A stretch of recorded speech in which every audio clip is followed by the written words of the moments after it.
próximo tema ele um pouco envolve um pouco também da questão de empregabilidade, desenvolvimento econômico, e economia e gestão de royalties. Sim, Acredito que uma coisa esteja interligada à sim, outra, sempre está. até porque você mesmo comentou da questão da possível redução de Dizendo. impostos e até de uma isenção para que eles possam ter alguma condição de poder fazer a sua fachada, né? Reformar a sua É, fachada.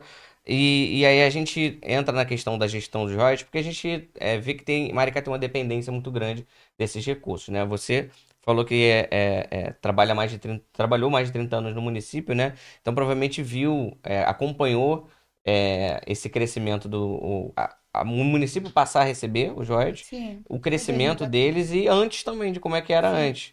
a gente En- sabe como era antes. então, assim, quais são as propostas para essa questão da economia e gestão dos royalties, em vista que a Maricá tem diversos programas sociais que vincula o seu gasto, a sua fonte, esse recebimento desse recurso, que a gente sabe que ele é finito, ele não tem uma previsão agora, mas um dia ele vai acabar, ou Sim, pelo menos ele vai reduzir bastante no futuro. Então, a sua gestão, a sua equipe tem alguma proposta nesse sentido? sim.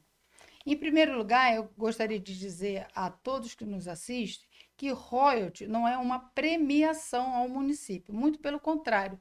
Royalty ele é uma compensação por algo que é um recurso não renovável e que ele é retirado. E se ele é retirado, por ele ser retirado, nós recebemos uma compensação ambiental e também para que a gente possa estruturar a cidade para que depois que seja cessado esse recurso, nós tenhamos como sobreviver, porque, como você disse, a base hoje do repasse é para os planos de moeda, aquele plano que liga mais à cidadania, dando condições às famílias. Aí penso eu, se esse valor vier a faltar, como o Maricá vai conseguir sustentar todas as políticas sociais que hoje já estão implementadas, as quais a gente tem o maior prazer em dizer são eficazes e elas precisam continuar.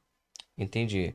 Então você imagina assim que seria possível, por exemplo, aqui a gente não tem como prever de que no seu governo ou no governo futuro esses royalties vão acabar, né? Mas numa suposição de que eles possam ser suspensos por uma determinação judicial ou Sim, mesmo dividido, por uma redistribuição feita no Congresso Nacional, sim, ou pela própria Agência Nacional de Petróleo, como que seria a prioridade, por exemplo? Porque a gente tem muito, como você mesmo citou, muitos programas sociais, renda base de cidadania, o transporte sim, tarifa zero, o passaporte tudo universitário. isso Se a no gente somar royalties. tudo isso vindo de fonte dos royalties, a gente não consegue, por exemplo, custear sem essa fonte, né? Que é uma coisa que não tem como contar. Sim. Como que seria a prioridade? Porque a gente até ouviu outras pessoas, outros especialistas, que garantem que, não, que o gestor ele teria que fazer escolhas. Ele teria que escolher um determinado programa para poder manter. Então, qual seria a prioridade do governo na gestão Márcia Santiago à frente da prefeitura? Olha só, eu acho que está cedo demais para a gente falar sobre o assunto de corte na questão social, naquilo que a gente já ganhou, que a população já tem. Nós sabemos que o Bolsa Família é sustentado pelo governo federal, então nós não temos royalty aí, mas nós temos royalty desenvolvido no PPT, nós temos royalty desenvolvido na cidadania, no próprio transporte tarifa zero, porque eu quero lembrar vocês que a tarifa zero ela não existe da forma com que vocês pensam. Ela é um transporte público, mas ele custa muitos recursos à prefeitura. A prefeitura é a que os mantém. Para que a tarifa seja zero, alguém está bancando esses custos. E quem banca hoje esses custos é o royalties e é a prefeitura. O que a gente precisa fazer? O que falta, Maricá, é a fiscalização de todo o serviço que é prestado. Se nós temos uma tarifa zero, não significa que esse transporte não tenha que ser de qualidade. E nós temos visto, eu tenho andado, eu tenho ido visitar bairros com a tarifa zero. Para quê? Para que eu saiba falar sobre aquilo que o serviço está sendo prestado, eu tenho que ser usuária, concorda? Então, hoje eu vejo que há uma falta de fiscalização na prestação do serviço, há uma total falta de capacitação dos motoristas, há uma necessidade de ter um tratamento terapêutico, psicológico para eles, porque eu contei que eu fiz uma ida a Caçorotiba dentro de um ônibus que 3 horas da tarde não era horário de rush, e eu imaginei, vai ser fácil ir em Caçorotiba. Então, eu peguei uma condução ali na avenida e fui até Caçorotiba. Vou dizer a você que um PCD, que só tem um suporte para segurar, passei um bom pedaço. E olha que a distância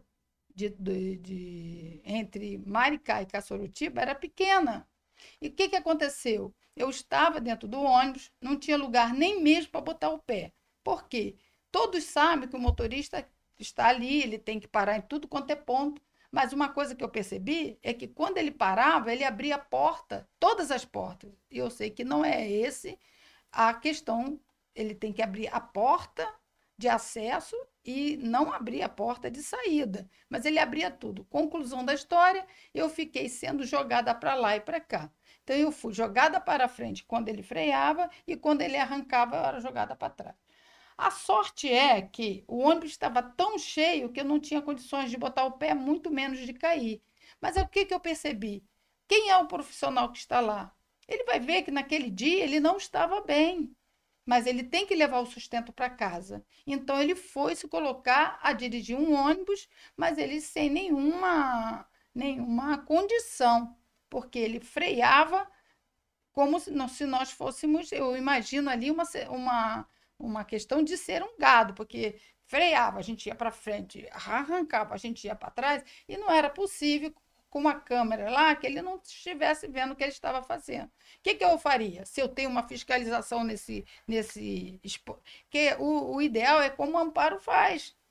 Ela tem fiscais que entram e param as condições, os coletivos, para saber como é que está.